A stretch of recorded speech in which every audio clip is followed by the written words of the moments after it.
na muna ginamit namin. Ay, how Pero na? pwede talaga Pero kayo real maglagay. plants talaga Ganda. pwede. Tapos yan, didiligan nyo na lang. Ay, may naisip pa ako. Ano? Ito yung pandilig. Lalagyan natin ng butas dito. Ay gosh, tama! Diba? Oh. Oo! Yan. Oh. Oo, ilan? Habang nandito yung soldering gun, gamitin natin gamitin siya ng na natin ng gamitin. gamitin. Kasi Parang bihira lang. nag-enjoy ka dyan sa ginagawa Oo mo. naman. Alam mo Astig naman. yan. I love it. Diba? Good job. Oo nga. Ito yung sa tubig, Messi. Pars.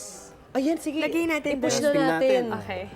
Tapos sabi nung arte, pero Eight munang hindi nga butas, totoong pero kung plant gusto nyo yan gawing eh. 16. Pwede Ay, rin, kunyari 20 holes. lang. Depende sa ano. Ang Dami. galing! Kung gaano kalaki yung plant, damihan nyo yung butas. Oo, eh. oo, oo. Pag maliit lang yung plant, ganyan lang, mga 2 holes lang yan.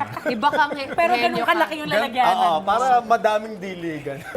Ang saya, Mars. Ay, Diba? maganda ito naisip mo, Archie, sa'yo, diba? Na-contribute ka pa ng dagdag kaalaman. Okay. Nice. Okay. Tapos, Ito yung takip. actually, Kailangan maganda nga natin na may ilagay takip eh. dito.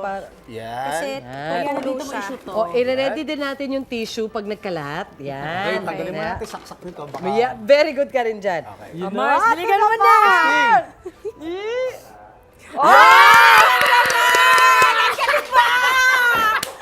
Doon sila sa project mo, tawan-tuwa. Hindi doon sa amin. Hindi, nakakatawa siya kasi parang shower yung lumalabas.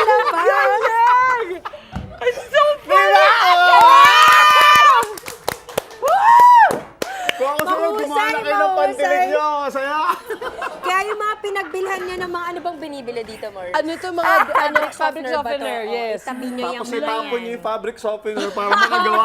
Para makatipid kayo. Di ba? Kasi ang kailangan nyo lang naman nilalagyanan. Oo. Thank you